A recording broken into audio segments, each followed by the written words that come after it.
From NJ PBS Studios, this is NJ Spotlight News with Brianna Venozzi. Hello, and thanks for joining us tonight. I'm Joanna Gaggis. Brianna Venozzi is off. Coming up, a new poll puts New Jersey in last place for business friendliness. We'll talk with one business leader sounding the alarm on what the state needs to do to change that ranking. Plus, the state's crisis hotline 988 is expanding, but its funding is not. We look at the impact of the state budget on mental health services. But first, continuing our analysis of the final budget, we take a look at the surplus and whether it's enough to cover a rainy day here in New Jersey. That's next. Major funding for NJ Spotlight News is provided in part by NJM Insurance Group, serving the insurance needs of residents and businesses for more than 100 years. One measure of the state's fiscal health is the budget surplus. It's essentially a savings account that the state can dip into in an emergency like a nationwide recession or a global pandemic. Early estimates from Governor Mikey Sherrill's final budget calculate a surplus that's higher than expected, but the state remains in a structural deficit. Here to break down those numbers is our budget and finance writer, John Reitmeyer. John, great to see you. We've talked a whole lot about what's in New Jersey's budget for fiscal year 27. You recently looked closer at the state's surplus account, which came in at a higher number, right, than what was expected. Can you tell us what the numbers are and what changed?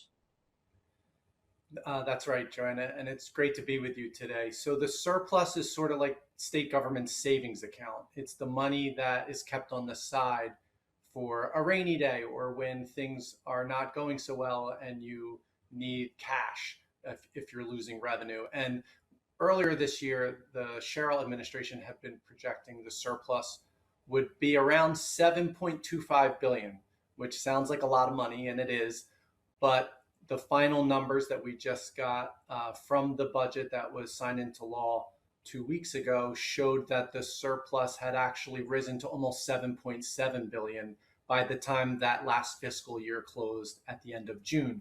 So that's a nice little boost that the state received as tax collections came in a little bit better than was originally forecast. So it just leaves the state with a little bigger savings account as we're just getting a new fiscal year underway. But John, put that number in perspective in terms of how much that is of what percentage that is of the overall budget. Well, and that's where this starts to become a bigger conversation because the state's budget is growing and in recent years has been growing pretty dramatically and is now almost $61 billion. And as part of the new budget enacted by Governor Sherrill and lawmakers, there's a plan to spend down some of this surplus, more than $1 billion, because they want to spend more money on an annual basis than the state will take in from taxes and other resources. So the spend down will drop the surplus projected at the end of this fiscal year to just over $6 billion, which is about 10% of total spending. Yeah, $6 billion of $60.7 billion as our total state budget. When we heard from Governor Sherrill, I believe it was in March, maybe a little before March, she came out and said, look, we are in a structural deficit. The state is in bad fiscal shape. And she talked about how she would try to change that with her budget. At that time, we were looking at about a $3 billion structural deficit. With the final budget numbers in hand, how did she change that? Right, and that's a good question because this governor is not the first one to advocate for spending more than the state takes in. And so what that creates is a gap or an imbalance between the amount of recurring revenue the state collects and the amount of spending the state does on an annual basis. Because a lot of costs are increasing, if you just have to look at inflation in your household budget to know that, the same effect is happening to state government, whether it's employee health care or other rising costs. At the beginning of the year, the Sherrill administration was forecasting expenditures were going to be about $3 billion more than tax collection. So that's that structural imbalance that you're talking about. Due to some things that they did to enact this new budget, there are some business tax changes that are increasing revenue. There are some cutbacks that are reducing some of that planned projected spending. That narrowed the gap to a little less than $1.4 billion. So still managing a structural imbalance, but less than what was originally forecast earlier this year. On average, how does New Jersey compare to other states in terms of how much it has in its rainy day fund? That's another good question. And so there's some academic research in this area. And at the end of the 2025 fiscal year, so looking back a little bit, New Jersey had a surplus at the time that was about $8 billion and was spending less than the current budget. And back then, New Jersey was still behind the median for all 50 states in terms of what was in the surplus relative to total spending. So it's all a relative exercise. One state might have less money than New Jersey, but might spend a lot less than New Jersey. And so, as a percentage of spending, that's a bigger surplus, actually. The other thing that the fiscal policy experts will tell you is it depends on how volatile your revenues are. And in New Jersey, the income tax tends to rise and fall with the economy. And the income tax covers about 30% of total spending. So you have to look at the surplus in the context of what could happen to your revenue stream if an economic recession or downturn were to occur. And so that's another factor to keep in mind as we talk about this. And of course, those are all factors that the bond rating agencies take into account as they determine our state's credit rating. I'm not asking you to guess what they're going to do, but do you have a sense of how this budget and the current surplus with the structural deficit, what position does that put us in for perhaps a credit upgrade or downgrade? It's a good question. Again, I think it's a mixed bag in the sense that there was some progress on the structural deficit. Last year at this time, we were actually looking at a bigger structural deficit. So they've made some progress on that. Although the surplus last year was projected to be bigger and spending was less, but it's still projected to come in around that 10% mark. And I think that's a floor that you sometimes hear from the rating agencies. And although some people might think this is sort of just an academic discussion, those rating agencies play a big role in determining how much borrowing costs will be when the state has to borrow money, which it ostensibly does, for a lot of things that can't be funded out of the annual budget. And those costs are ultimately covered by taxpayers. So we do have to pay close attention to what the bond rating agencies are thinking about New Jersey's creditworthiness, even if it seems sort of esoteric. Yeah, I think about it, and I know you and I have talked about this. It's a lot like having your credit card and that interest rate go up impacts whatever balance you have, right? It's a lot like a credit score. And so when you have a high credit score, you get more favorable terms when you want to borrow money. Whereas when you have a poor credit score, unfortunately, you can get charged higher interest. And even with some upgrades that New Jersey's enjoyed in recent years, New Jersey still has one of the worst credit ratings among US states. And so it's still an area where progress is needed if we want to see lower borrowing costs. When I spoke to the governor earlier this year, she said that she wanted to take on the state's fiscal health. I asked her why not get to a budget that has a zero structural deficit. She said, look, this is a 2-year plan, and she wants to get there, but it would take more than 1 year. Do you see anything in this budget, with not a lot of time left, that indicates that in 2 years, the state will be at a $0 deficit, structural deficit? I think getting to zero, even in 2 years, might be a little ambitious. However, the governor and lawmakers held the line on spending relative to inflation and even what the governor proposed as total spending in March. Whereas in previous years, we've seen hundreds of millions added to the budget in late June. And that really didn't occur to the current fiscal year budget this year. So that's maybe one sign of hope for those who are looking to see progress in this area. All right. Great analysis, as always. John Reitmeyer, our budget and finance writer. Thanks so much. Always great talking to you. You're welcome. Likewise. Continuing our coverage of the state budget, Governor Sherrill promised not to raise individual taxes in this budget, and she held to that. But she did change tax policy for business, which is expected to bring in more revenue for the state. Well, business leaders are pushing back, saying the state needs to do more, especially to support small business. They're citing a recent CNBC poll that ranked New Jersey dead last for business friendliness and 31st overall for its business climate. I recently spoke with Tom Bracken, president and CEO of the New Jersey Chamber of Commerce, about these issues to get his perspective as part of our Under the Dome series. Tom, it's great to have you on the show. Obviously, talking about business is important every day, but today seems especially poignant given this CNBC poll that came out. What do you make of the rankings of New Jersey, 31st overall and dead last in business friendliness? 31st overall is very disturbing considering the array of assets that we have in our state, the location we have. We're not utilizing all that, obviously. So to be ranked 31st is very disturbing. But probably more disturbing to me is to be ranked dead last in business friendliness. That speaks volumes to how businesses have been treated in New Jersey for many, many years. We've been talking about that ad nauseum. The business community needs much more attention, and it has not happened. And now it has manifested itself in a rock bottom rank of 50. I mean, that is very, very embarrassing. It should be to every legislator in the state of New Jersey because their lack of attention is one of the contributing factors there. You recently wrote an op-ed before this poll came out that was released on ROI, and you talked about the need for the state to really look forward now and to put a focus on small business.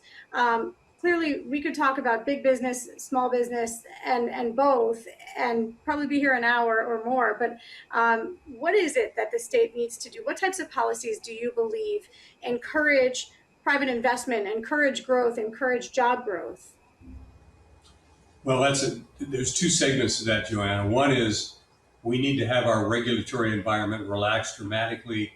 And I know Kelly Duchette, who is engaged in that, is doing a very good job of addressing that. But that needs to be accelerated dramatically to get rid of all the regulations and that cause delays in permitting and things of that nature. That needs to be one attack point. And the other attack point is that we need to have more attention paid to businesses on helping get access to capital to start companies, to provide tax credits to the small business community, to engage and allow them to engage in expansion, and also possibly grant money to help companies who have financing gaps that they can't fill with loans to provide the capital to expand their company or maybe even survive.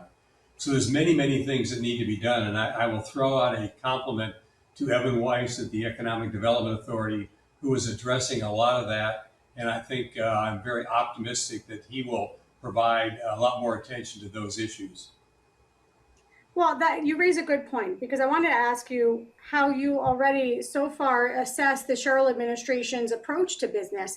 She, on the campaign trail, talked about reducing regulation. You talked about the regulatory reality for so many businesses. She did make changes to the state's licensing and permitting. She's investing in minority and women-owned business. Is that enough? Do you see this administration focused enough on small business, or where would you like to see more? It is not enough, but it is a start. And we needed a start. We've needed a start for many, many years. And that is a start. Also, the outreach that the governor, Kelly Duchette, our lieutenant governor especially, have done to go out and visit businesses, to say that they are going to support businesses more than has been in the past. That has been a very, very key factor in helping the businesses have some optimism. But, the time is over for the visits, and the time is over for the discussion. The time is now for getting action done. And I will give kudos to the lieutenant governor, who's been out there promoting business, advocating for business growth, talking about things he'd like to see done. And the EDA is changing the way they're going to be doing business and supporting businesses. There's a lot of very positive things going on in the current Sherrill administration. But talking about them and doing them are two different things. And I think it's time now for not to stop the discussion, that needs to always happen, but to put things in place to get some action, to make things available that will really assist the businesses in the state of New Jersey realize that they're a valuable commodity. They are supported by the administration, and we want them to stay here and grow here. Tom, you say the time is now. Some folks might say the time was before this new budget was put in place when a lot of policies were being considered. Can you point to another state, Ohio, I know ranked #1. Can you point to something that Ohio is doing that New Jersey should emulate and should be included as part of the next budgeting process? Ohio has an initiative called Jobs Ohio, which was started, I believe, maybe 12 or 13 years ago, which has a dedicated funding source to provide money for the business community to allow the businesses to get grants, to get tax credits for workforce development, to help find locations for companies, to have a marketing initiative to attract companies to the state of Ohio. They have the Jobs Ohio initiative is a very strong model that I'd love to see happen in New Jersey. It's going to take a lot of work and effort to get there, but something like that is a combination of work between the government and the business sector and their legislature to get something done that's really enabled them to receive that #1 ranking. There always seems to be this conflict point between the idea of generating business versus business paying its quote fair share. How do you increase your tax revenue when you bring and attract business to the state? Well, if you bring and attract business to the state, you're going to create jobs. Those companies are going to generate profits that are taxed. The employees will be taxed. It's revenue. It's organic revenue that we need that we haven't been able to generate for many, many years. We've been preaching for a long time that the only way to get the revenue needed to sustain the growing expenses of our state is to do it through organic, ongoing, reliable revenue. The only way, Joanna, I know to do that is to provide resources to the business community so our current businesses stay here, they want to expand here, and we attract new businesses to the state. That revenue is what we need, and which would spur on our economy. Our economy right now is, I think, in deep peril because there's no identified source for expanding the revenue we need. What I just outlined is a very viable way to get that revenue. All right, I'm sure you will continue to have those conversations as we point out again that New Jersey is ranked dead last in business friendliness. Tom Yes. Bracken, President and CEO of the New Jersey Chamber of Commerce, thank you so much for your time today. Thank you, Joanna. Under the Dome is made possible in part by the Corporation for Public Broadcasting, a private corporation funded by the American people.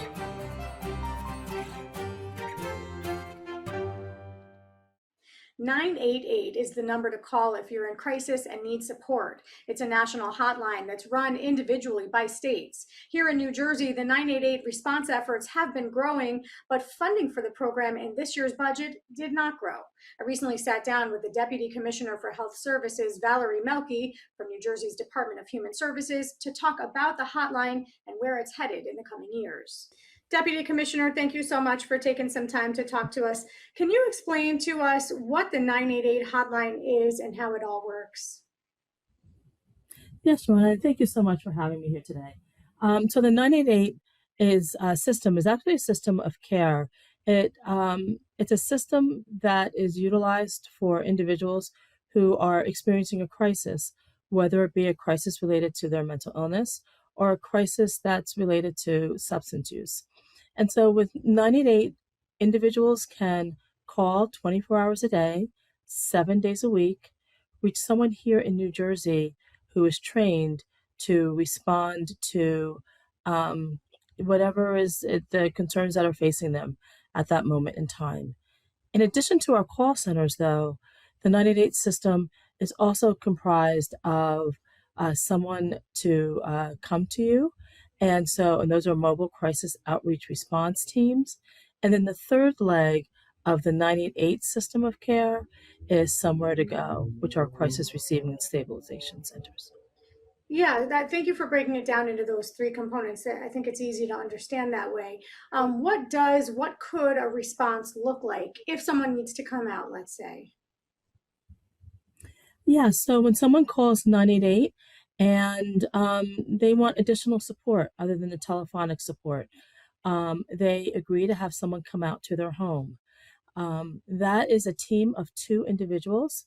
One member of the team are individuals who have experienced mental health or substance use crises in their lives, and they are trained to be a part of this team to provide response. And then secondarily, there is a master's or a bachelor's level person who is also trained in acute care response that will come to individuals in their homes. Sometimes they're meeting in coffee shops, in the park, wherever wherever it's comfortable for that individual. And then there's a third member of that team, which is a licensed clinician.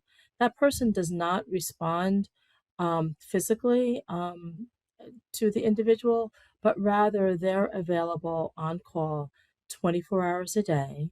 And so if the team has some questions, wants to consult with a clinician, they can do so live Yeah. while they're meeting with the person. So just for a little history here, in July 2020, the FCC officially adopted 988 as the 3-digit number nationally. And then in 2022, New Jersey launched 988 as part of the National Suicide Prevention Lifeline.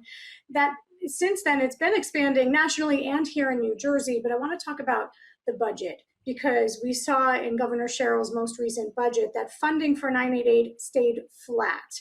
What does that mean right now for the expansion of the program? So what it means is that we continue to operate the call centers. We continue to support and operate the mobile crisis outreach response teams. We received, just in June alone, we answered over 10,900 calls to our call centers, to our 988 call centers. Over the course of the last year, we have in the mobile outreach teams, we have responded to over 1,300 individuals in just a year alone. And so the funding that we currently have in our state's budget supports those initiatives. But in addition to that, though, Joanna, one of the things that we don't talk about in terms of crisis response and resources here in New Jersey is that we have many other resources that aren't formally a part of the 988 system, but yet supports individuals when they're in crisis. So we have early intervention support services. They're available in every county in the state of New Jersey. And how do people access those supports? I'm sorry to interrupt. How do people access those supports? So they can walk in to the EISS program in their county. They have a team. EISS stands for Early Intervention Support Services. Sorry, and they can come to those early intervention support services, and it's like an urgent care center for behavioral health. And so if someone is experiencing a crisis related to their mental health, they can go to one of these centers. They're open 6 or 7 days a week, and then during the daytime and into some of the evening hours. And so let me ask you this: we only have a little bit of time left, and I want to get to this. I know the state's been working on these 5 regional stabilization centers. Is the fact that the funding has stayed flat going to impact the development or opening of those centers? Are they all functioning? Can you just explain where you are in that process? Yes, absolutely. And so we really are committed to the crisis receiving and stabilization centers and them becoming fully operational. And so we continue to actively explore additional funding opportunities to support the launching and operations of the crisis receiving and stabilization centers. So there's $28.8 million allocated. It seems that there's more funding needed to get these off the ground. I appreciate you coming on to talk about this with us, a really important topic and really, really terrific work that you all are doing on the ground for those in need. Valerie Melke, Deputy Commissioner for Health Services at the New Jersey Department of Human Services. Thank you. Appreciate it. Thank you very much, Joanna. That's going to do it for us tonight. I'm Joanna Gagis for the entire team here at NJ Spotlight News. Thanks for being with us. Have a great night, and we'll see you right back here tomorrow. RWJ Barnabas Health. Learn more at rwjbh.org.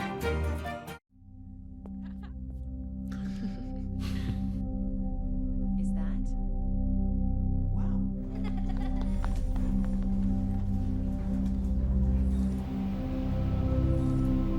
It's gonna be okay.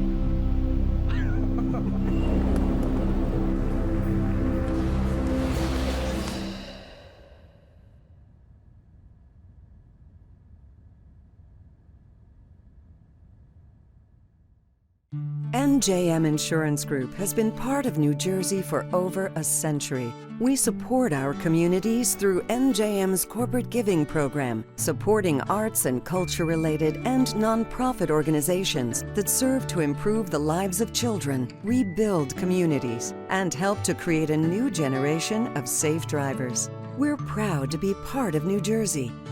NJM, we've got New Jersey covered.